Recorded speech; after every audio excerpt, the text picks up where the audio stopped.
Today I'm going to show you how to take your best family photos in 5 easy steps.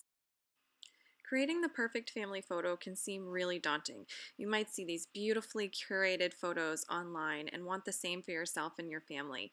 You can definitely get there with some tangible steps. Maybe you want these photos so that you can put a beautiful gallery wall up in your home or for an album, or you just want to freeze this moment in time for your kids so you can look back and see what they looked like at this age. Either way, whatever your motivation, keep that in mind through this process and try to have fun and let go. The point of family photos is not to have a perfect photo where everybody is smiling perfectly. It's really to capture the essence of your family, and any great photographer is going to give you wonderful options to choose from. So you just need to set yourself up for success with beautiful outfits and a happy attitude, and from there you should be able to get a great end product. Step number 1 is define your family's style. For these purposes, let's say there's 4 different styles: modern, classic, vibrant, and earthy. And you decide your family's earthy. Well, go ahead, get on a search engine like Google, or I like to use Pinterest, and type in earthy family photos. This will give you lots of options to look at for inspiration, and many of them also have color palettes along with them. So that brings us to step number 2. Determine a color palette. My best tip for determining your style and your color palette are to look around your home. Look at the styles and the colors that you're seeing show up again and again in your furniture, in your home decor, in your closet. That will really lead you to a color palette and a style choice that's going to resonate with you. Another helpful trick I like to use is when I find an image that I really like, and let's say it's got a dress on it, I'll click on that dress on Pinterest and I can then see dresses that look exactly like this one that I like. It's a great way to save yourself time sourcing these outfits. The third step is to select one image to emulate.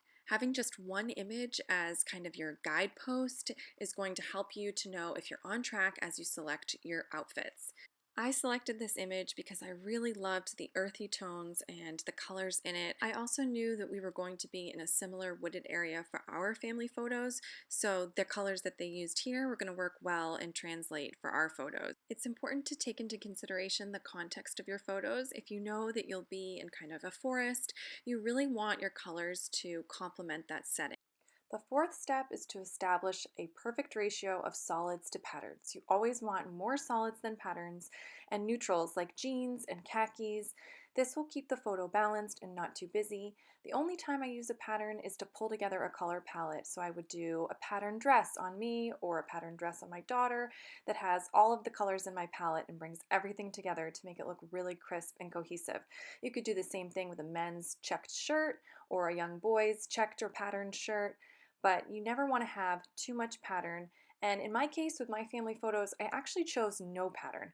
I just wanted it to be simple and for it to not look like it matched too perfectly. So decide your comfort level if you want it to have that element that pulls it all together, or if you're okay with everything just generally relating. The final and fifth step is dial into the details. You are almost there. You found clothing you love and that's comfortable. Now, if you focus on some jewelry or some shoes, don't forget the shoes. Those are definitely going to show up.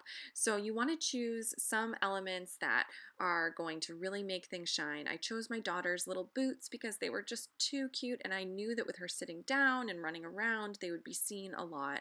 I also, for myself, chose dainty kind of gold jewelry, a bracelet, and that showed up as well. So choose your accessories wisely and let them reflect your kids' personalities. I truly hope these 5 steps will put you at ease and help you to create a beautiful memory for your family. If you'd like to hear more tips and tricks, please like or subscribe to my channel, and you can find me over on Instagram at Mom Easier. Until next time, thanks for joining me.